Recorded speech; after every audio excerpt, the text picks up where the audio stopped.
Salut tout le monde, là je te propose un extrait d'un podcast qui était assez long et ça va parler d'un thème particulier par rapport aux études, etc. C'est à la mode maintenant. Maintenant on attaque des gens, par exemple Nassim, et puis on dit d'après l'étude machin, ce qu'il dit est faux. Mais faux, hein, c'est affirmatif. Je te propose justement d'écouter cet extrait de podcast. Alors bien souvent je mets des extraits parce que vous avez du mal parfois à retrouver des références, etc. Et je pense que c'est un sujet intéressant. D'ailleurs sur ma nouvelle chaîne, Coach Aiki, je vais te mettre une vidéo qui va te parler de ça. Je vais te donner mon avis par rapport à ça. Qui croire en fait. Je vais utiliser des exemples concrets. Le but du jeu, si tu veux, c'est de te permettre un peu d'y voir plus clair dans tout ça. Parce que là, si tu arrives dans la musculation et que tu tombes sur des vidéos, tu te dis, mais attends, je comprends plus rien. Là. Un coup, il fallait faire ça, maintenant, il ne faut plus faire ça, etc. T'inquiète pas, ça va s'arranger. D'ailleurs, à ce propos-là, n'hésite pas à être abonné sur cette nouvelle chaîne. En tout cas, bon visionnage.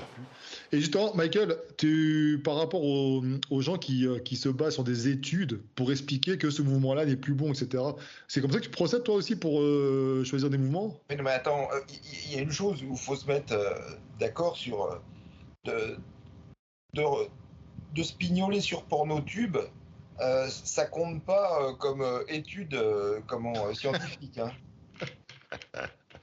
Il observe l'humain dans tout son ensemble. On parle pas tout à fait de la même chose. Ah mais justement, parce que les études... Non, mais je dis ça parce que les mecs, je dis ça parce que les gars, ils nous sortent un mec qui fait un soulevé de terre de rond en disant, regarde, il le fait, tout le monde le fait. Je dis oui, et si souhaite, elle se rentre une bouteille d'un litre 5 dans l'anus. Et c'est pas pour ça que tout le monde le fait, voilà.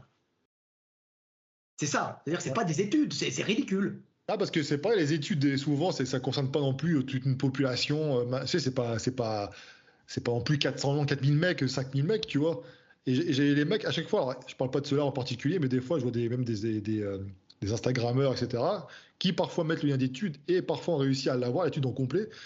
Et tu te dis, mais comment ils peuvent affirmer des choses sur un mouvement de musculation en se basant sur une étude ou deux, même à la limite?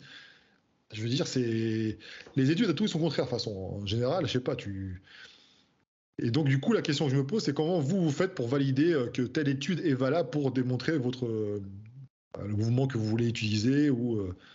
C'est super dur, explique Gundil. Ouais, justement. Déjà, instinctivement, tu sens, là, il y en avait une, je pense que ça va mettre fin, ça va mettre fin, non, parce qu'il y a beaucoup d'argent en jeu, mais il y avait ces études qui montraient que il y a un mec qui a étudié les systèmes de refroidissement chez l'homme et ils ont vu que il y a beaucoup de vaisseaux spécialisés en refroidissement sur la main et ils ont fabriqué un gant spécial qui coûte très cher et ils ont dit si tu refroidis ta main, tes performances elles augmentent en muscu, elles augmentent de façon phénoménale. Quand les mecs ils te donnaient le rythme d'augmentation, je me disais allez, c'est impossible quoi. Et puis là il y a des mecs qui ont essayé de reproduire l'étude, ça a donné zéro résultat. Donc c'est ce que je dis, j'avais du mal à croire les premières études, j'ai aucun mal à croire les nouvelles. C'était du refroidissement ou du réchauffement? Non, du refroidissement. Parce qu'ils ont les deux, la main. La main humaine, elle est aussi spécialisée pour, en tout cas au nord, hein, pour avoir un système de réchauffement aussi. Mais non, mais ça n'a rien à voir. La théorie, c'est de dire que tes performances musculaires elles diminuaient. C'était pas de la fatigue, c'est parce que la température augmentait trop. Et donc, tu as un espèce de thermostat qui nique tes performances pour pas que ta température elle monte trop. Donc, avec ce gant, tu redescends la température et donc tes performances étaient censées augmenter de façon phénoménale. Mais ça m'a toujours paru fumeux. Ouais, donc c'est pour ça que des fois les études. Et c'est le problème des études. Bah oui, mais ça, le problème, c'est que des mecs qui sont pas initiés là-dedans.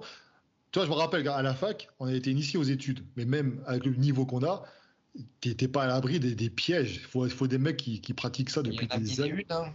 C'est pour ça qu'il faut lire aussi Maintenant, de plus en plus, heureusement, il y a des gens qui commentent les études. Ouais, t'as les commentaires, mais même déjà, t'as l'étude en elle-même, t'as la partie critique, autocritique.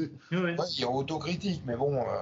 Oui, parce que l'étude validée par le comité de lecture, ça ne veut pas dire que l'étude, alors c'est souvent que la conclusion est juste. Alors que l'étude en général, bon, ils analysent quelque chose. Alors des fois, ils analysent sur une on va dire sur une population données qui ne correspondent pas à d'autres populations aussi. Il faut voir ça aussi, tu vois. Ouais. Puis tu analyses des petits vieux et puis tu te dis, bon, alors donc les body faites ça parce que cette étude l'a dit ça.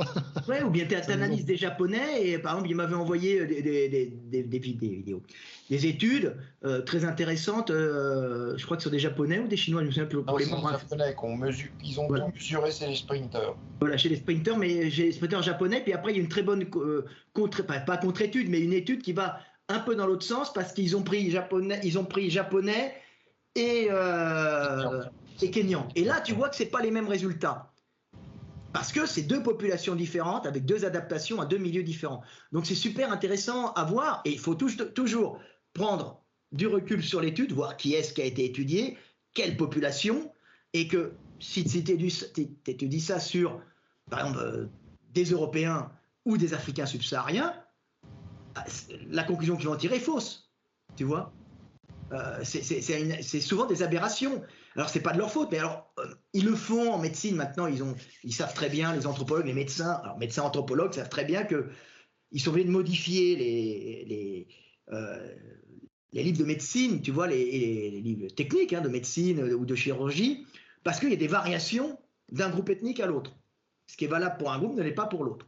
Mais on peut arriver sur des aberrations aussi dans les analyses. Par exemple, les mecs ont fait, alors c'est de très très bonnes recherches, parce que je suis content qu'elles existent, parce que moi j'ai pas les moyens de les faire aussi. Parce que ça demande des labos, du matériel nouveau. Ils ont fait, je sais pas, c'est toi qui me l'as envoyé, Gundil, comme quoi je sais pas si tu avais dû me l'envoyer, je crois, la modification des globules rouges qui permet de résister au paludisme. Oui, enfin, c'est pas ça, mais bon. Mais globalement, non, mais la conclusion était fausse, c'est-à-dire entraîne une modification dans la texture des tendons qui rend. Mais non, ça n'a rien à voir. Alors, c'est ce qu'ils avaient dit, mais il avait pris le problème à l'envers. Oui, non, mais c'est ça, c'était pas l'étude, c'était une analyse que tu avais lue. Oui, et l'analyse sur un magazine scientifique avait pris le problème à l'envers. C'est-à-dire que le fait d'avoir des globules rouges qui ont une forme. C'était pas des globules rouges, mais c'était les hématocrites, c'était les hématocrites. C'est ce que j'appelle, ça s'appelle pas c'est moi qui, pour mes mots techniques, j'appelle ça piano, mais c'est pas piano, c'est quelque chose, un gène dans les tendons. Alors ils ont donné ce gène à des rats et pas à d'autres, et ils les faisaient sauter, et les rats qui avaient ce gène dans les tendons, ils sautaient super loin. Et puis tu voyais les autres, les rats normaux, ils se viandaient comme des cons. Voilà. Parce qu'ils avaient les tendons beaucoup plus raides, donc ils pouvaient rebondir, bam, bam, bam. Alors les autres, il y avait des tendons ramollos, tu vois. Et ce gène modifie aussi les globules rouges. Alors les mecs ont fait une conclusion qui est une conclusion à l'envers. Ils ont dit la modification du gène pour survivre au paludisme, puisque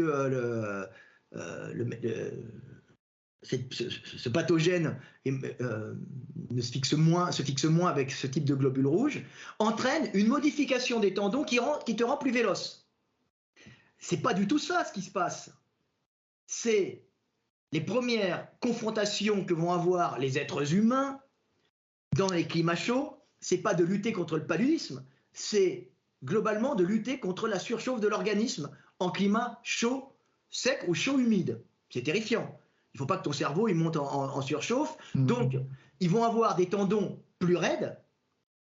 C'est un magnifique système de refroidissement pour pouvoir consommer, pour pouvoir, lors des déplacements, ne pas actionner le système musculaire et être en restitution énergétique, c'est-à-dire l'énergie cinétique. Plus long. Voilà. Donc, tu ne montes pas en chaleur. Parce que c'est monter en chaleur qui est la première cause de décès. Donc, on a une super adaptation pour, pas nous, alors moi je l'ai encore, mais je ne sais pas pourquoi d'ailleurs, c'est passé par là, mais pour pouvoir résister dans nos déplacements diurnes à des montées en chaleur dangereuses. Parce qu'un muscle, quand il se contracte, il produit 30%, globalement, ce sont les 30% d'énergie pour le mouvement, 70% qui est dissipé en chaleur. Mais ça te fait monter en chaleur. Donc, si tu es en restitution d'énergie, tu ne vas pas produire beaucoup de travail musculaire, tu vas être économe, tu vas courir plus vite sans monter en chaleur, en plus, tu vois, c'est super bien. Et il se trouve qu'en même temps, ça modifie les globules rouges en forme. Ouais. Ah, C'est ça. Donc la conclusion est à l'envers. Alors pourquoi? Pas parce que ce sont des sales cons. Parce que les mecs qui ont fait ces études sont des mecs brillants, mais qui ne sont pas spécialisés dans le système locomoteur. Et qui n'ont pas étudié les mêmes propriétés. Quoi? C'était chez des rats, ils ont vu que les Jamaïcains avaient ce gène. Ça partait de là. Ça partait de là. Ah, mais c'est intéressant ce que tu dis. Ça veut dire que des fois, quand certains se basent sur des études, ils pensent que l'étude étudie par exemple une cause, ils ont une conclusion, alors qu'en fait l'explication elle est ailleurs. Oui, elle est ailleurs. Voilà. C'est la science. Mais c'est pas parce que ce sont des mauvais individus.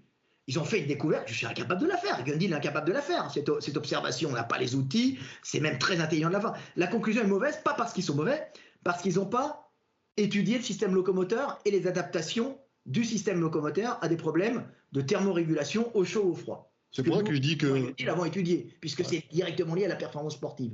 C'est pour ça que je dis ceux qui se basent, qui font des posts Instagram pour expliquer justement des mouvements de musculation en prenant une étude, je dis prenez toujours ça avec des pincettes. Hein, oui.